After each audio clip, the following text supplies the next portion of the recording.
All right, so we're going to start on section 11.5 now, talking about alternating series and conditional and absolute convergence. We should start by revisiting what it means to be an alternating series, talking about some special alternating series, and that'll hopefully motivate and set the stage for the alternating series test. So we're going to talk about that test as well, justify it briefly, and then apply it to some series and testing for convergence or divergence. So to illustrate the alternating harmonic series, which for the record, right, looks symbolically like this series. So we start at 1, and the terms all look like -1 to the n plus 1 times 1 over n. So what differentiates this series from the harmonic series is that term right here that is going to take on alternating values of 1 and -1. So plug in 1, you get -1 squared, which is 1. Plug in 2, you get -1 to the third, which is -1, and so on. So all the terms are going to have different signs, but the magnitudes are the same as the harmonic series. So 1 over 1 is 1. 1 over 2 is 1/2. 1 over 3 is 1/3, and so on. To illustrate what this converges to, because, interestingly, right, the alternating harmonic series converges, but the regular harmonic series diverges. And I don't need to revisit that. We've seen that that's true. So why is this true? So visually, we can actually do a similar division of a square scheme to see why it converges to, and we have a specific value that it converges to. I'm going to do 3 iterations of this scheme, and then you'll see how in the long run, we do end up with what I claim is the answer to the question, does the alternating harmonic series converge, and what does it converge to? So in our first step, we're going to take just the value 1, which I claim is the first term of the series, right? Plug in n equals 1 to the expression that you see on the right-hand side of the summation notation, and that should give you the positive number 1. Now for the next step, we're going to divide the square into 2 equal area rectangles. So that's my division line right there. And so what I claim I'm going to do is I'm going to, so for now, right, I claim that I have, in the first step, shaded the entire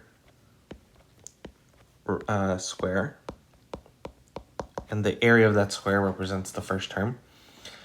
And now I'm going to remove 1/2, so I'm left with 1/2.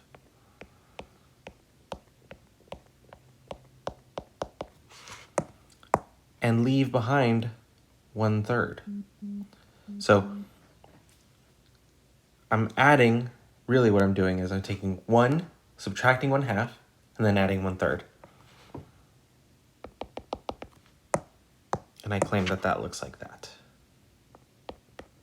roughly.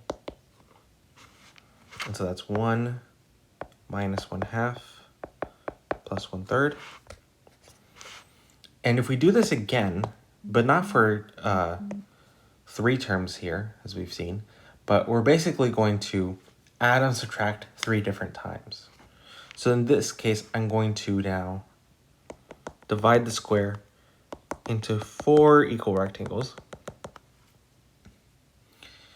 And each time that division is going to represent, we've taken away some part of the rectangle. So 1/2, 1/4, 1/6, and adding back 1/3, 1/5, 1/7. And that'll look like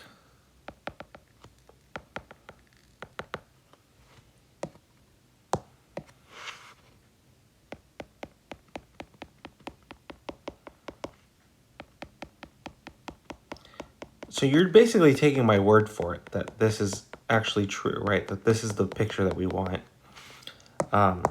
You can play with this yourself and think about this iteration scheme where we respectively are taking away, for instance, a quarter now and adding a fifth, taking away a sixth and adding a seventh.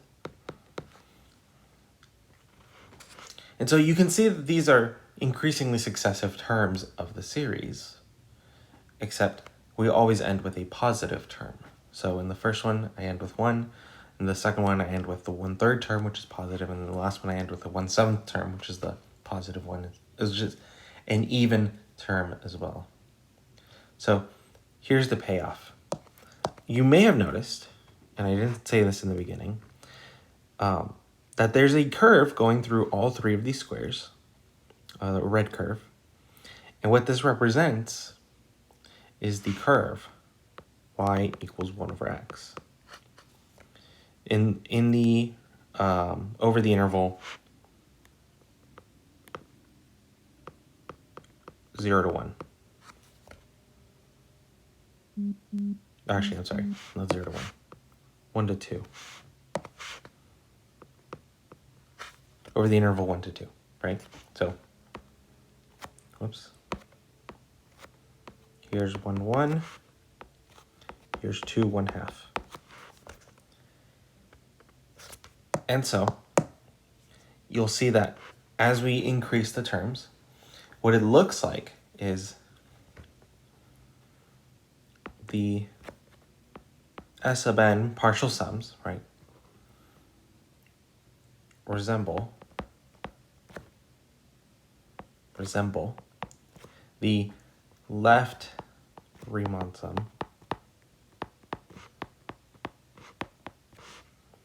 of y equals 1 over x over this interval from 1 to 2, right? So in other words, the limit of this series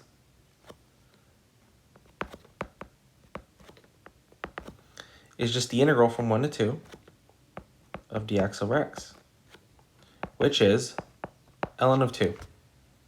Crazy, right? So this series converges, and not only do we know that it converges, we know what it converges to. It converges to ln of 2.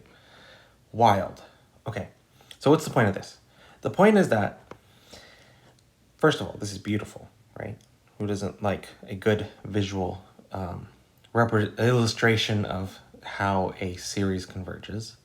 But also to motivate the fact that there's something special happening with alternating series, in that their very nature, the fact that they're alternating between positive and negative terms, makes them really easy to work with.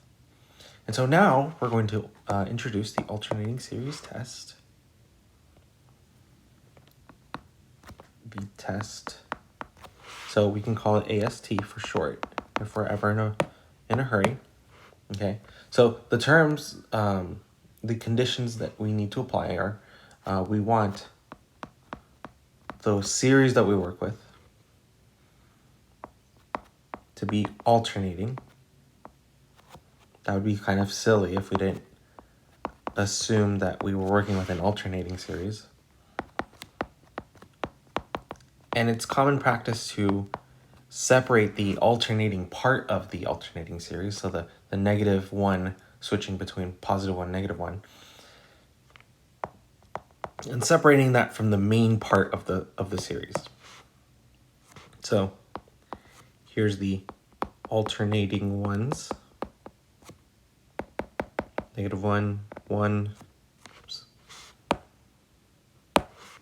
1, -1, ... And here's the actual interesting part, right? The A sub n. So in the previous one, the alternating harmonic series, the A sub n was 1 over n. Satisfying. So this series has the following conditions. First,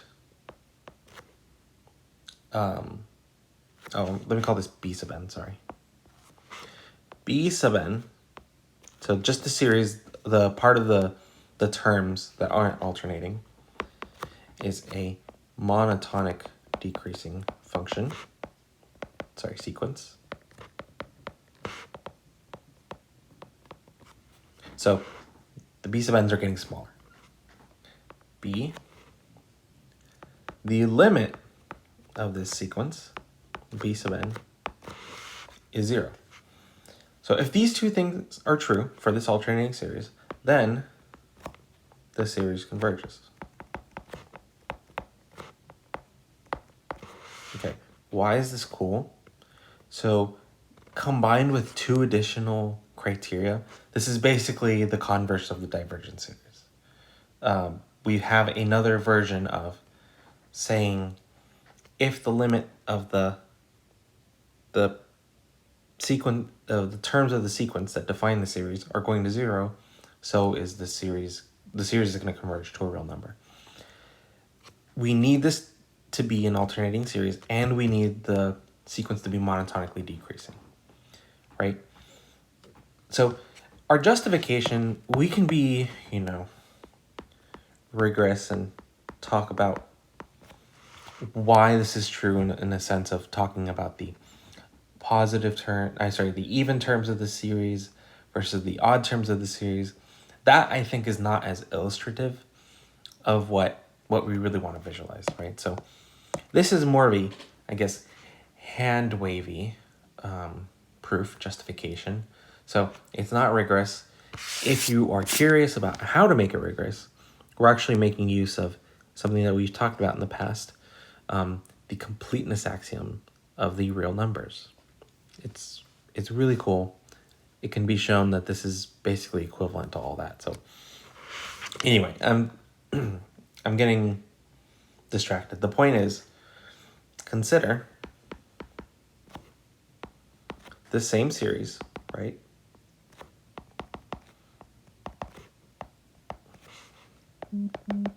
With conditions A and B met. So here's the point. We're going to represent each term of the series as a distance along the real number line. So, in other words, here's the real number line. Here's 0. And the first term of the series,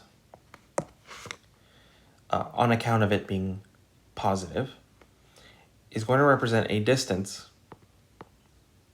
to the right of 0, some distance from 0. And now we've landed in this spot on the real number line, okay? Because the sequence is decreasing, the next term of the series is going to have a smaller magnitude. Actually, I should have made this a little bit bigger. Let me make this a little bit bigger so that we can really see it. Let's say this is 0 right here.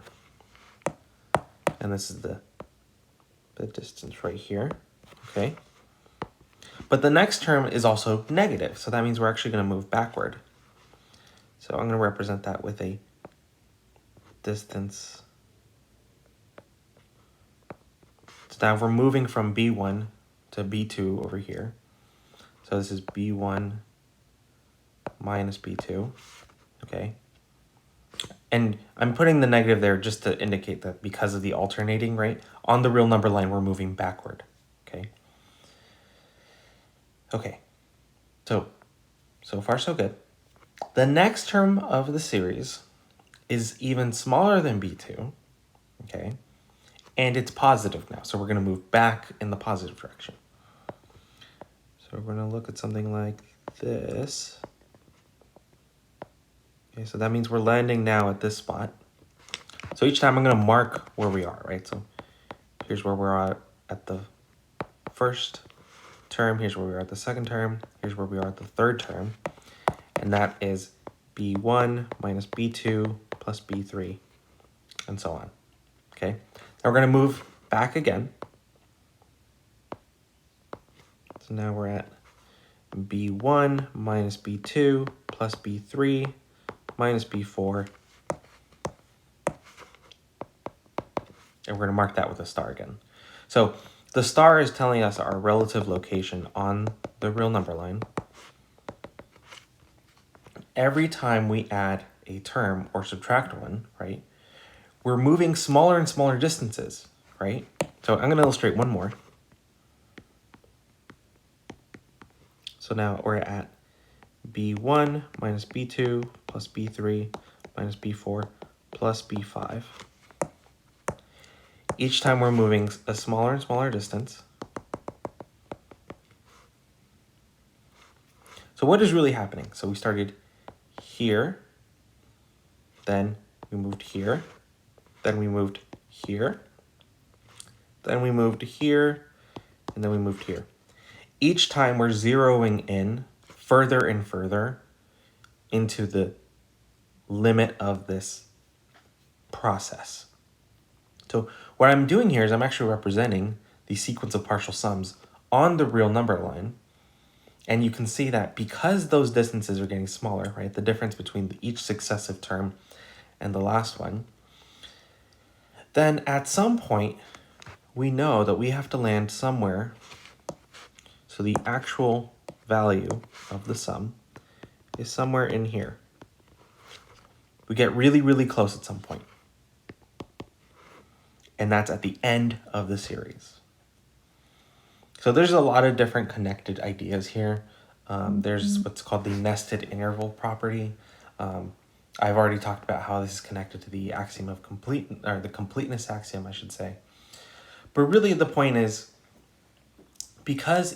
so here's how we're using the two terms. So the fact that b sub n is a decreasing sequence means the lengths of these distances that we're moving are getting smaller and smaller. And that the limit as b sub n is approaching 0, that's because at some point the distances become 0. So they're close enough to 0 is what we're going to say. So at some point we stop moving, basically. And that's when we settle on S, up to a specified tolerance. Isn't that crazy? So this is a very visual justification of why this is true, why this alternating series test is true. If you want to see a more rigorous version of this argument, you are welcome to check out the textbook. But I promise that this is more intuitive than what they show. Okay, so let's see some examples of how to apply this, right? So number 1, does the series n equal 1, -1 to the n of sine pi over n converge? And at first you may be thinking, oh, how do we deal with this, right? This is ridiculous. So we don't have the tools up until this point to deal with something like this. Except now that we have the alternating series test, we can apply that. So we're going to write b sub n is sine of pi over n. So this sequence is sine of pi over n. The first few terms of b sub n are b sub 1 equals sine of pi, which is 0. b sub 2 is sine of pi over 2, which is 1. b sub 3 is sine of pi over 3, which is root 3 over 2. b sub 4 is sine of pi over 4, which is root 2 over 2, ... Okay, so one thing is for certain. Because at some point, this point right here, the sequence becomes decreasing monotonically, because we keep plugging in smaller and smaller angles for sine, then b sub n is decreasing. And I claim that the limit of the sequence is 0. Why? Because this is a discrete analog of the function sine of x. And we know, an aside,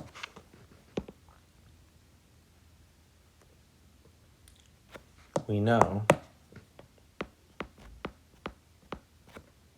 the limit as x approaches 0 from the right of sine of x is 0. Well, and you can also think about the fact that sine of 0 is 0, right? But specifically, as you're moving to closer and closer to 0 from the right of sine of x, you're plugging in smaller and smaller angles, basically, if you think about it as a trigonometric function. And as those angles get closer and closer to 0, so does the sine value. And so the same thing is true here. We are plugging in successively larger values of n, making the angle successively smaller, making the sine value successively smaller and closer to 0. Okay, so by AST, the alternating series test, the series converges because we've satisfied our two conditions. Those two conditions both must be satisfied in order to show that this series converges. Okay, but the power of this is that we are now translating this question into a question about sequences, and sequences are much easier to work with. So our next question is, does the series n equals 1 to infinity, negative 1 to the n minus 1, e to the 2 over n, converge? And remember, this test doesn't give us the value of the series if it does converge. It just tells us whether it converges or not. So in this example, b sub n is e to the 2 over n. Okay, this is an exponential sequence, but n is in the denominator of the power. So, first of all, a, and you're welcome to plug in, the first few values. So you can see what b sub 1 would have to be. So that's e to the 2, e squared.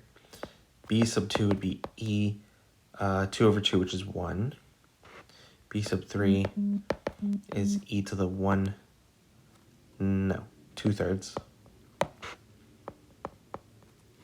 B sub 4, is e to the 1/2, and so on. But you can tell that the powers are decreasing, and correspondingly the value of the term of the sequence must be decreasing as well. So the point of this is to say, first of all, for all n greater than or equal to 1, e raised to the 2 over n plus 1 is less than e raised to the 2 over n. To really show that this must be true, you would have to perform mathematical induction, but we can see that this is true. But if you were being asked concretely, rigorously, to show that the alternating series test would apply in this case, you would have to show that. And so if you have any questions, you're welcome to ask me. But remember that we talked about that in a previous video where we were working with the monotonic sequence theorem. Is that what it's called? I think that's what it's called. Yeah, monotonic sequence theorem.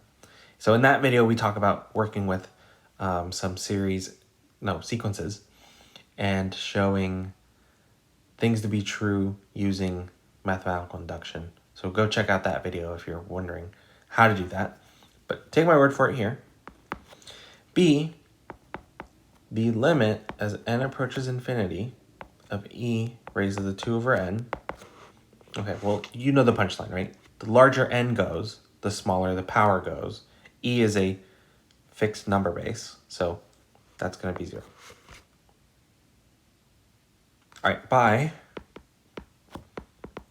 the alternating series theorem test, this series converges.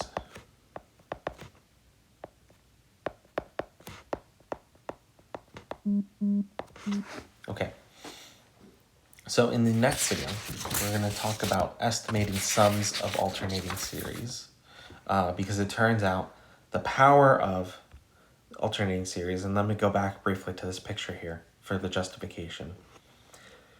Each time we move out further and further into the series, we're getting closer and closer to the actual value. Of course, that's what we mean by converging to a sum.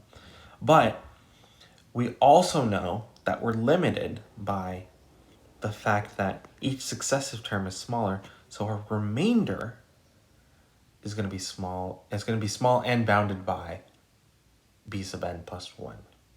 We'll talk about that in more detail later.